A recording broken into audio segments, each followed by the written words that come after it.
Hi everyone, I'm Charlie from Cyan Capybara Bricks, and today I've got the best playset TIE Fighter that LEGO has ever made. This is LEGO set number 75211 Imperial Tie Fighter, based on the movie Solo, A Star Wars Story. This set was released on April 20th, 2018 for $70 in the US. It came with 519 pieces, 4 minifigures, and what I think is some of the coolest box art that they've ever done. The color scheme reminds me a lot of the Rebels box art, and I just really enjoy it. We get a whole lot of grays and blacks in LEGO Star Wars, so anything with a pop of color like this, like the Yoda box art from around 2013, or the Rex boxes from around 2010, they're great to see. This set was available for a little over a year, and it retired in August of 2019. Let's build it.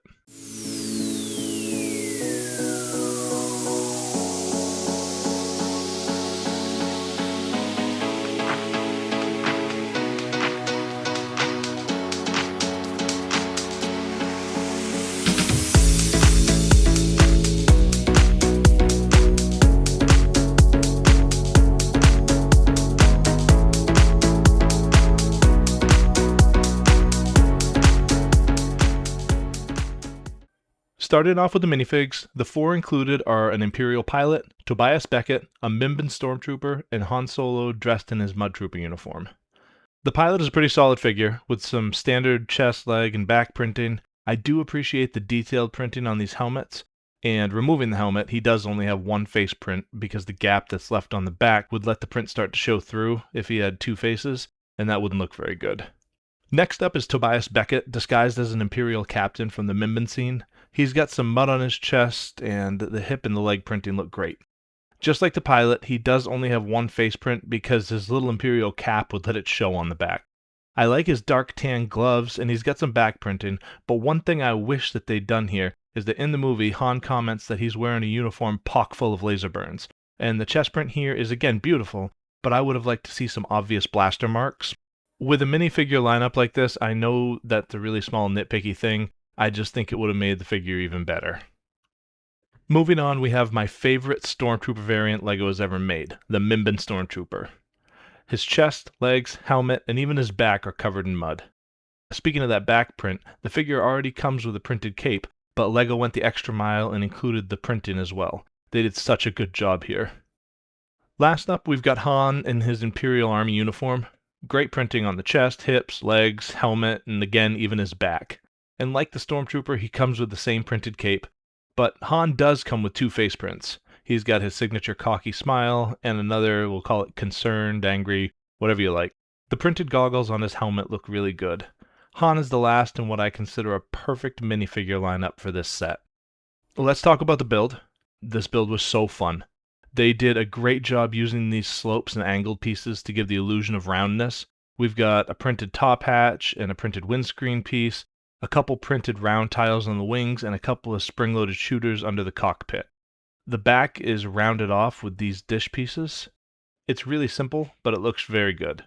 The wings are the same on either side, and they just use clips to hold on to the rest of the build, which makes a surprisingly strong connection for play and for swishing it around. Even shaking it, there's hardly any rattling around.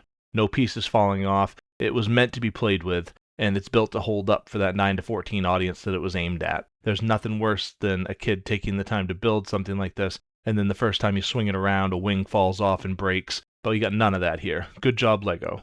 Opening the cockpit, you can lift up the top hatch and lower the windscreen piece, and then pull down this droid body that they use as a steering device. It also doubles as some retention for the pilot inside. And there you go, plenty of room for the pilot to do what Imperial pilots do. Who doesn't love building TIE Fighter wings? These are well done with quite a bit of detail, and again that printed piece in the center. I like that the horizontal bars are tiles and the others are plates. I think that breaks it up a little bit. Comparing this to one of the newer TIE Fighters from 2021, you can see how much bigger the Solo TIE Fighter is and how much you got for $70. The 2021 model on the right was only $40 at the time of its release, so obviously it's going to be smaller, and I do think it's good. Next, we're going to bring in the TIE Fighter from the 2024 TIE Fighter and X-Wing mashup, and it's about the same scale. It's got these same dark gray colored ball joints, and yeah, I like the bigger playsets better. While we've got these 3 sets here, check this out. I've never understood this. The top hatch piece on this 2021 model is backwards, or at least it looks backwards, but that's how LEGO intended it to be built according to the instructions and all the promotional material. so it's just a weird thing.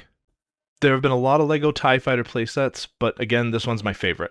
You got a lot for your $70, a perfect minifig lineup, and a set that looks good on display still now in 2026, as well as a solid playset for kids. Nowadays, you'll probably pay $220 to $340 for this set new in box, and that's probably too much, but knowing what this set is, if I needed to replace it, and I'm being truthful, I would probably still buy it. Thank you all for watching. Please subscribe to our channel and like this video if you did. It really helps us grow. Comment below and let us know what you want to see next. Bye!